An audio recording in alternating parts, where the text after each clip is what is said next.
Señor, buenos días. Gracias porque en este momento te hablamos y tú nos escuchas. Y eso es suficiente, más que suficiente para darte las gracias. Y eso no es todo, porque no solamente tú escuchas, sino que la oración tú no la oyes nada más, sino que conforme a tu voluntad respondes. Por supuesto, cuando esa voluntad la conocemos y la ponemos en nuestra mente, apropiándose tu voluntad de la voluntad de nuestra alma todavía imperfecta, Señor. Entonces tenemos una voluntad perfecta, porque no es nuestra voluntad de nuestra limitada capacidad, nuestro limitado entendimiento, sino conforme a tu sabiduría infinita. Y no solamente una sabiduría infinita que habla del saber qué hacer, sino un amor sin límites, porque hasta en eso, Señor, hacemos la diferencia con nosotros. A veces nosotros sabemos lo que debemos hacer, pero el amor no nos da, porque tenemos un amor todavía de la carne, más bien necesidad y más que amor. Y cuando el amor no nos da, cuando lo que sentimos no nos da, porque es poco lo que tenemos, entonces, aún sabiendo lo correcto, no lo hacemos. Como cuando sabemos que tenemos que perdonar, pero el amor al prójimo no nos da. Ahora, ¿por qué es maravilloso lo que tú haces? Porque tú sabes lo que debemos hacer, pero también lo que tienes que hacer, Señor. Tú sabes lo que es correcto y tú tienes el amor perfecto para hacerlo. En ti no hay resentimientos como a veces hay en nosotros. En ti no hay temores de hacer lo correcto como si hay en nosotros. En ti, Señor, no hay las limitaciones que pone nuestra carne y por eso tu obra es perfecta. Tú no estás limitado por tu condición, por una condición humana, sino al contrario, impulsado y perfeccionado por tu propia perfección. Señor, gracias por esto que hoy nos muestra y que es digno de seguir meditando en otro tiempo también. Llevarlo al estudio profundo de por qué tu obra es perfecta. Por supuesto que sí. Mientras tanto, Señor, hoy nos disponemos para comprender mejor tu voluntad en un aspecto que es fundamental, y es cuando tu voluntad choca con la nuestra. ¿Por qué choca? Si somos hijos y debemos anhelar ser como el Padre. Hoy nos lo quiere mostrar, Señor, y por eso hoy te bendecimos en nombre de Cristo Jesús. Amén. Muy bien, gracias por estar aquí conectados. Y sí, ciertamente, hay ocasiones en que Dios hace cosas y no necesariamente estamos de acuerdo. Vamos a buscar el libro, muy breve, pero muy profundo, de Habacuc, Antiguo Testamento, capítulo 1. Habacuc, capítulo 1. Y mientras que buscamos Habacuc, capítulo 1, les comento que el título de esto nos puede inquietar, el título de esta meditación. Esta meditación de hoy se titula Cuando me molesto con Dios por lo que me permite sufrir. Repito, cuando me molesto con Dios por lo que me permite sufrir.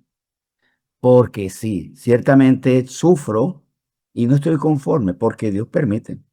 Recordemos que lo que ocurre es solo porque Dios lo permite, porque si Dios no quiere que algo ocurra, no lo va a permitir de ninguna manera, de ninguna manera. Y eso a veces me produce molestia. Y aquí vamos a ver algo que a veces ni siquiera nos toca a nosotros, porque a veces sufrimos por nuestros propios problemas, pero a veces sufrimos por lo que ocurre en otras personas y no porque sufrimos, ay, porque les va mal. Porque bueno, también podemos sufrir porque al otro le va mal. A veces sufrimos porque a otros les va bien. ¿Y por qué? Porque no hay como justicia, porque no hay certeza de castigo. Y eso nos molesta, sobre todo porque ahora nosotros tenemos una conciencia purificada. El Señor está purificando nuestra conciencia y había cosas que antes nos molestaban. No, no nos molestaban.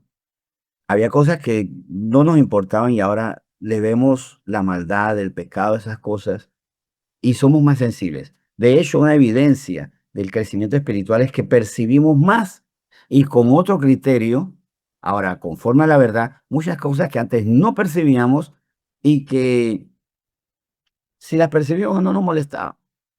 Es más, hasta podía producirnos a un anhelo. Ay, mira, esa gente haciendo lo malo le va bien. No estaría mal que yo hiciera ciertas cosas malas. Pero en el libro de Habacuc, capítulo 1, desde el 2 al 4, vemos algo que él sufrió y que tal vez lo estamos sufriendo nosotros o lo hemos sufrido en otras ocasiones. Dice Habacuc 1 del 2 al 4: ¿Hasta cuándo, Jehová, clamaré y no oirás? Y daré voces a ti a causa de la violencia y no salvarás.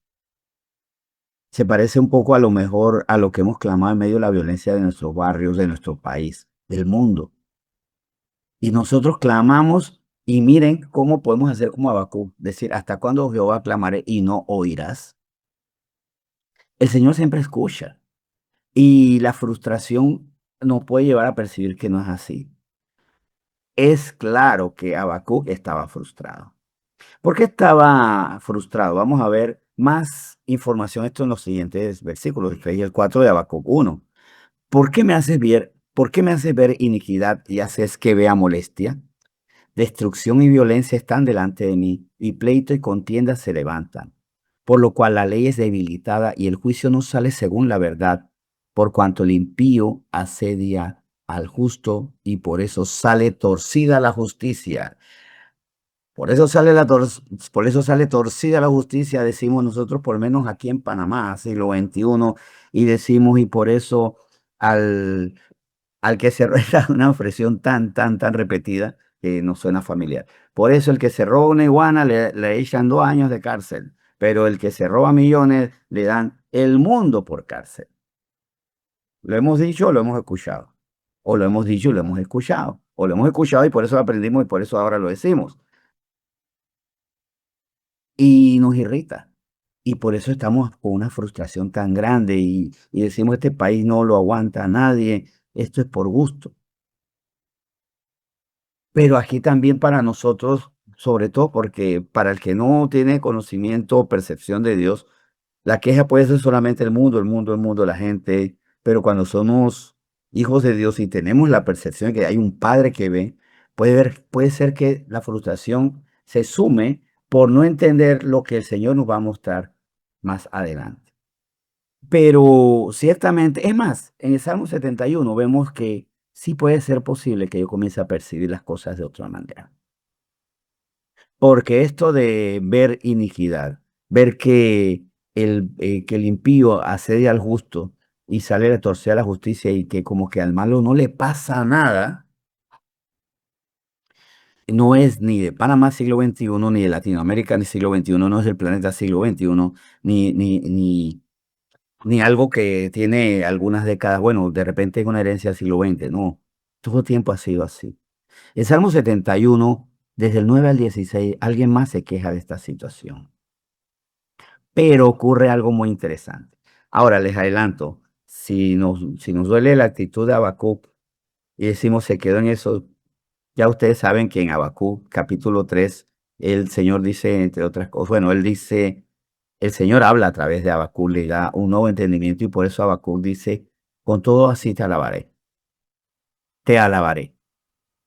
aunque la figuera no florezca, aunque la vid no dé fruto, aunque el ganado no produzca, aunque las ovejas sean quitadas de la majada, con todo yo te alabaré. Y esto, que es que el mundo no ha cambiado y yo te alabo, es lo que se comprende en Salmo 71, del 9 al 16. Dice Salmo 71, del 9 al 16, lo siguiente: No me deseches en el tiempo de la vejez, cuando mi fuerza se acabare, no me desampares, porque mis enemigos hablan de mí, y los que acechan mi alma consultaron juntamente, diciendo, Dios lo ha desamparado, perseguirle y tomarle porque no hay quien le libre. Hago un alto aquí. Vamos hasta el versículo 11, pero pues vamos a seguir leyendo. Vemos que el salmista aquí no solamente estaba afectado por el hecho de que estaba desgastado, que él siendo justo, buscando la justicia de Dios, que hay teniendo comunión con Dios, dependiendo del Señor, se estaba, se estaba desgastando, se estaba debilitando por su vejez, sino que eso producía en los malos no solo alegría, una alegría obviamente muy malsana, sino también les impulsaba a ellos a ahora podemos hacerle las nuestras. lo que más frustración causa para el que quiere hacer las cosas bien. Tal vez usted lo sufrió en su trabajo, cuando por causa de su vida cristiana hubo personas que emprendieron contra usted. O tal vez usted no está en la vejez, pero teme que eso va a ocurrir porque lo está viendo cómo se abusa de las personas más débiles. Y por eso dice, no me deseches en el tiempo de la vejez, cuando mi fuerza se acabaré, no me desampares, porque temo que esto está ocurriendo y me va a ocurrir a mí, me va a ocurrir a mí. Entonces, ¿qué hago? Me frustro. Me molesto con Dios por lo que me permite sufrir. Pues sigamos leyendo Salmo 71, pero a partir del versículo 12. Oh Dios, no te alejes de mí. Dios mío, acude pronto en mi socorro. Sean avergonzados, perezcan los adversarios de mi alma, sean cubiertos de vergüenza y de confusión los que mi mal buscan. Mas yo esperaré siempre y te alabaré más y más. Mi boca publicará tu justicia y tus hechos de salvación todo el día, aunque no sé su número. Vendré a los hechos poderosos de Jehová el Señor. Haré memoria de tu justicia de la tuya sola. Y aquí es en qué pensar. De hecho, recuerdo que eso era también una exhortación ¿cómo es? De Pablo, el apóstol Pablo, perdón la su mental. El problema no es lo que vivo, sino lo que vivo a partir de lo que vivo. O sea, lo que pienso, o mejor dicho, de lo que pienso a partir de lo que vivo. Esto no es lo que dijo Pablo. No, estoy sacando una conclusión que sí la vamos a poder ver en Filipenses capítulo 4, donde, e insisto, el problema no es lo que vivo, sino qué pienso acerca de lo que vivo, qué permito, qué pensamientos permito que se alojen en mi mente por lo que estoy viviendo. Dice Filipenses 4, versículo 8. Por lo demás, hermanos, todo lo que es verdadero, todo lo honesto, todo lo justo, todo lo puro, todo lo amable, todo lo que es de buen nombre, si hay virtud alguna, si hay algo digno de alabanza en esto, pensad. Y aquí hago una reflexión que nos va a llevar a descansar. Todo lo que es verdadero, todo lo honesto, todo lo justo, todo lo puro, todo lo amable, todo lo que es de buen nombre, si hay virtud alguno, si algo digno de alabanza, en esto pensad, estamos hablando de Dios mismo. De lo que Dios hace es verdadero, lo que hacen los hombres malvados es falaz. Lo que hace Dios es honesto, los malvados son deshonestos. Dios es justo, los malvados son injustos. Dios es puro. Ni siquiera hay que ser muy malvado para ser impuro. Hasta personas con buenas intenciones son muy impuras. Todavía tenemos un pensamiento impuro y así podemos seguir desarrollando más cada virtud de lo que, de lo que Pablo le enseñó a su pueblo en eso pensar. Piensen en Dios, pensemos más en Dios. Sí, pero eso me hace recordar que Dios, tú a mí me haces ver estas cosas y tú eres bueno porque no haces nada. Mateo 5, versículo 13 y 14 también apropiado agregarlo. En Mateo 5, Sermón del Monte, Jesucristo hablando a mucha gente, a una multitud, tan grande multitud que tuvo que multiplicar panes y peces para alimentarlos a todos ellos. Vemos que en efecto la tierra necesita porque está contaminada. Y la tierra necesita porque está en oscuridad. Mateo 5, 13 al 14. Vosotros sois la sal de la tierra, pero si la sal se desvaneciere, ¿con qué será salada? No sirve más para nada, sino para ser echada fuera y hollada por los hombres. Vosotros sois la luz del mundo. Una ciudad asentada sobre un monte no se puede esconder. Ni se enciende una luz y se pone bajo un almud, sino sobre el candelero y alumbra a todos los que están en casa. Ahí el Señor nos está respondiendo. ¿Saben por qué tienen que por qué ser sal de la tierra? Bueno, sí, ya hemos visto que la sal da sabor, pero la sal también es utilizada en un contexto ahora no tan necesario por la refrigeración, pero todavía se sigue utilizando para conservar. Se conserva para que no se corrompa. Es más, incluso la sal tiene una capacidad de esterilizar que muchas veces había ejércitos que cuando vencían a una nación, sobre su tierra para que no se pudiera sembrar, cultivar y cosechar, se echaba mucha sal, porque eso hacía la tierra inerte. O sea, aquí no lo vamos a ver del punto negativo. La sal se utiliza para que no se produzca, bueno, dirán ellos, no se produzca alimento, pero también para que no se produzca maleza, no se produzca algo que tenga fruto venenoso. O sea, viéndolo desde el punto de sentido de que la sal controla, que no haya corrupción, contiene la corrupción. Por eso es excelente cuando no hay refrigeración, ya sabemos, salar el pescado, la carne para que duren mucho más. Pero también somos luz del mundo. ¿Por qué? Porque el mundo está oscuro, en oscuridad. O sea, el Señor nos hace vivir en lugares donde hay contaminación y hay oscuridad para utilizarnos a nosotros como la diferencia, no para quejarnos de esa maldad, no para enojarnos por la oscuridad, sino para ser personas que luchemos, o más bien, sí nos podemos enojar con que eso esté mal, pero no enojarnos con el Señor. Es más, va a darle gracias porque para algo nos ha puesto el Señor. Para que, como dice el versículo 16 de Mateo 5 que estábamos leyendo, así alumbre vuestra luz delante de los hombres, para que vean vuestras buenas obras y glorifiquen a vuestro Padre que está en los cielos. Recordemos que junto a nosotros viendo las malas obras, hay otras personas y verán el contraste de miren lo que hace el mundo gobernado por el príncipe de la oscuridad y miren lo que hace Dios en estas personas, en los hijos de Dios, para dar esperanza. Y los malos son utilizados como instrumentos de salvación. ¿Por qué? Porque ellos no anuncian. Los malos no anuncian el Evangelio. Muestran la diferencia de la ausencia de dicho Evangelio. Los malos no hablan de Dios. Muestran con su vida lo que es vivir sin Dios y cuánto dolor causan. Y sí, yo sé que molesta, pero también puede ser, y esto es muy interesante, que a veces Dios nos permite sufrir y nosotros sufrimos porque no vemos su misericordia, sino vemos precisamente nuestra carnalidad. Y en Jonás, el libro de Jonás, el profeta Jonás, capítulo 4, esto se hace evidente. Porque el Señor nos permite ver el mal, no solo para que nosotros veamos la diferencia de la justicia de Dios, sino para también poner en evidencia nuestro corazón y también por eso purificar nuestro corazón. En el libro de Jonás, capítulo 4, versículo 1 al 3 dice, pero Jonás se apresuró en extremo y se enojó.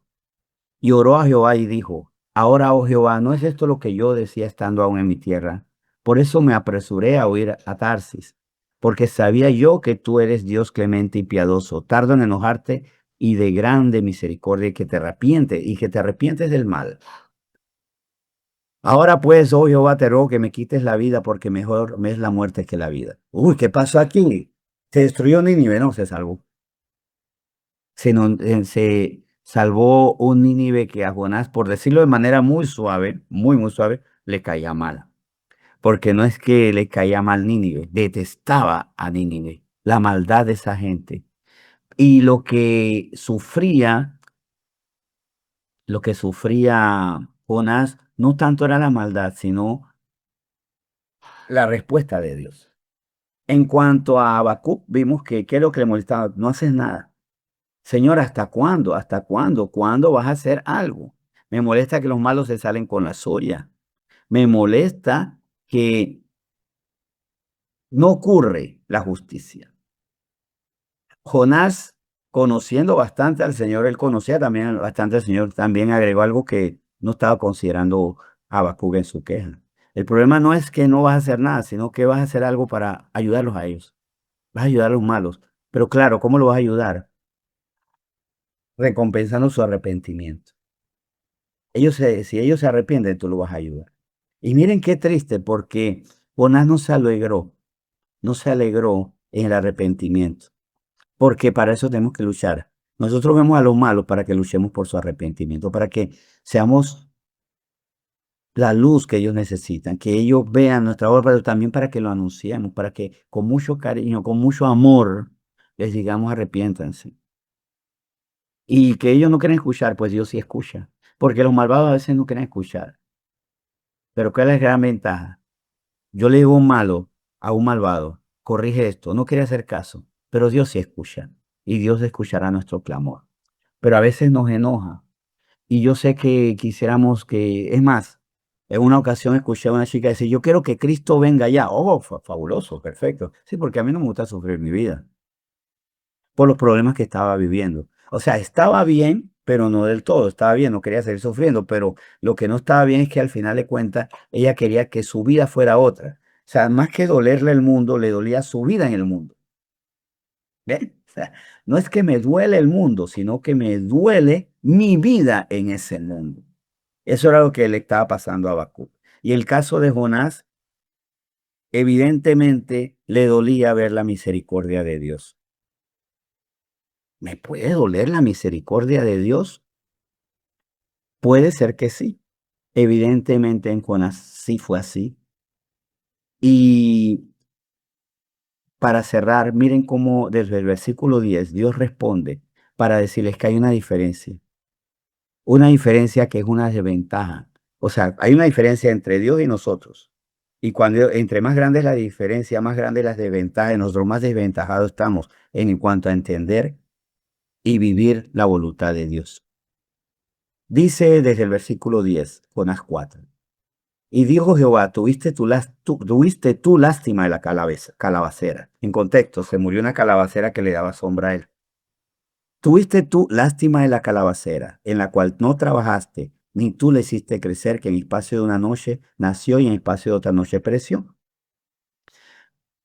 Y no tendré yo piedad de Nínive, aquella gran ciudad donde hay más de 120,000 personas que no saben discernir entre su mano derecha y su mano izquierda y muchos animales.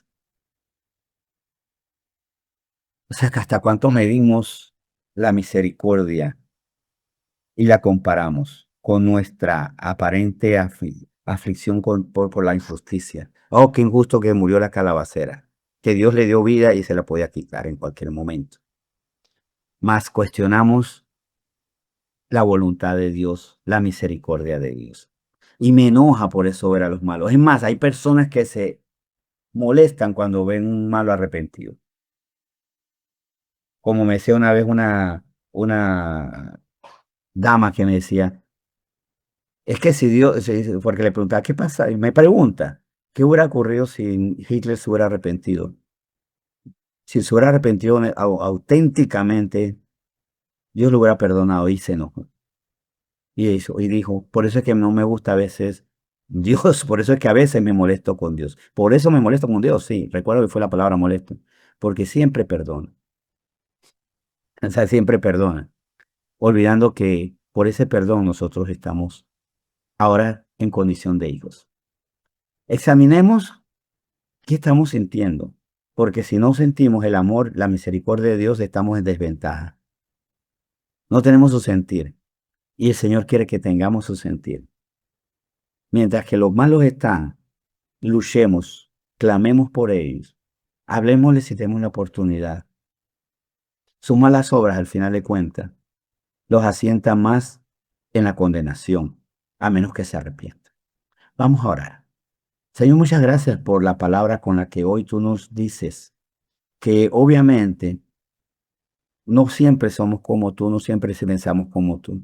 Claro que irrita ver, y en nuestro país, de hecho en nuestro continente, en el planeta, pero bueno, vamos a ver lo que tenemos referente más cercano, en Panamá y en otros países de América.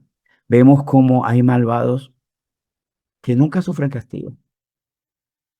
Aquí hay malvados que no solo no sufren castigo, sino que hasta ganan elecciones y son reelegidos y reelegidos y reelegidos. En la asamblea tenemos diputados que no salen. Y lo peor, lo que más nos molesta es que no salen de su curul porque nosotros, o personas como nosotros, porque no somos el mismo circuito, pues, pero personas como nosotros le dan el voto. O tal vez en nuestro circuito tenemos personas que siguen estando ahí porque otros como nosotros, nuestros vecinos, le dan el voto. Y eso nos enoja, pero también porque decimos: "Señor, pero si tú le puedes quitar ya la salud, le puedes quitar la oportunidad, la lucidez mental para que ya no pueda hacer mal. Pero es que tú tienes misericordia". Y al final, la voluntad de Dios es que nadie se pierda, que todos procedamos al arrepentimiento. ¿Y quiénes tienen que arrepentirse? Todos nosotros, incluyendo a los más malvados. Y cuidado que somos como Jonás ante un pueblo de miles arrepentidos y sufrió. Sufrió porque sabía que tú, Señor, les ibas a perdonar. Perdónanos por esas veces que no hemos tenido tu corazón, que no hemos tenido tu misericordia. Y hoy nos disponemos a no ser así, no ser como Habacuc en su momento, que al final sí entendió y te alabó, o como Jonás, que no terminó ese libro. En cuanto a ese libro, todavía hasta la última palabra, hasta el punto final del libro de Jonás, no terminó entendiendo. En ese sentido, Habacuc fue aventajado al final de su libro, porque sí entendió y alabó. Mas Jonás ante el mismo Dios no alabó porque todavía no comprendía que debía ser misericordioso como tú lo eres. Señor, hoy te damos gracias por esta palabra que bendecimos en nombre de Cristo Jesús. Amén.